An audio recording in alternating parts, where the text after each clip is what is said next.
So we see spontaneity actually is one of the big things.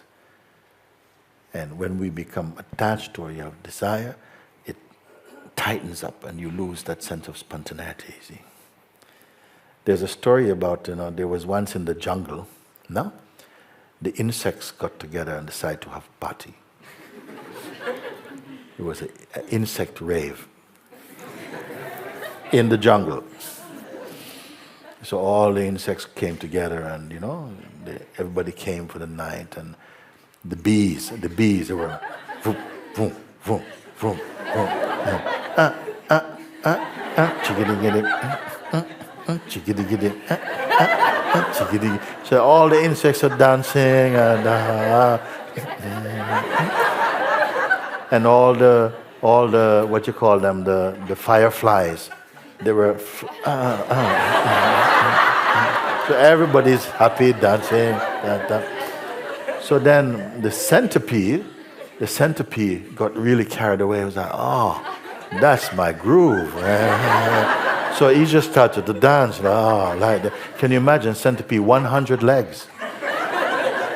So every time he moves, 100 legs go. So when he stepped out, everybody went, whoa. Look at how centipede move, It was like 100 Michael Jacksons. So anyhow, like this, all the insects, wow, wow, wow. Anyway, it was a great success. After, because he was dancing with his eyes closed, opening, everybody's clapping, all the insects, clapping. So a great party.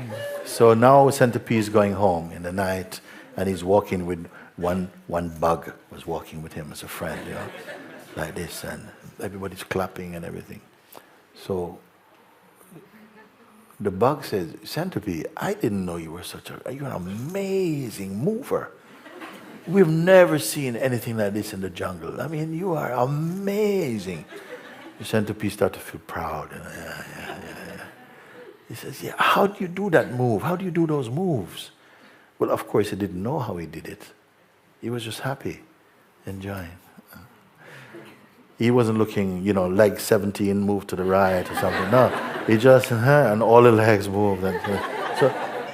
So Buggy asked him, Centipede, how did you do that move? How can you teach me that move? And so pride enters Centipede's heart. He says, listen, what I did was, you see, like when I move like this, I put my leg like that, and I put this leg like this, and I did like that. And so he got all tangled up in his own legs, fell on his back, all kind of like rolling around. And Buggy says, Centipede, you are amazing. You're a comedian as well. Oh my God. And he was all locked up and everything. I said, wow, that's amazing. You could have done that on the floor. We'd have just been crazy. So everything he tried to show how to do became a complete mess. But Buggy just kept thinking, wow, this guy is fully talented. He does all these crazy things. He doesn't mind making himself look like a fool even. It's amazing. Centipede, by the way, was completely ruffled up and completely embarrassed, but didn't even want to show that. He was pretending like even these mistakes were intentional, you see, like that. And this is what happened. When you are free, you don't think about what you have to do. You just move, and everything is right. The minute you start to make a technique out of it, everything goes wrong, because it's not life. And in discovering the truth of ourselves, you're discovering the spontaneous existence. You see? Of course, now and again, some old patterns may come. They will come because as long as you have a body, and the vital force is there, consciousness is there, some activity is going to come out of that. Sometimes old habits will come. But the wisdom is there to discern, no, watch this and so on. So really, only thing you have to do is to keep paying attention to what you have discovered and who you are in this discovery. And it takes a bit of time to get used to looking from this infinite place, which is the simplest and the easiest place to be. Much more easy than being an ego. Your natural self is the most natural state to be. You're naturally happy. You're not planning to be successful, and everything is a harmony. And there's no greater wealth than contentment. No greater success than happiness, joy, peace. You see, that was my point of telling the story, you know. So life brings us the things that sometimes we think, oh, I've done all these things already. It puts things there that will make you fall over to break our arrogance. And why? Out of spite? No, out of love. Because you have to give up arrogance. Because arrogance blinds us again, puts you back to sleep.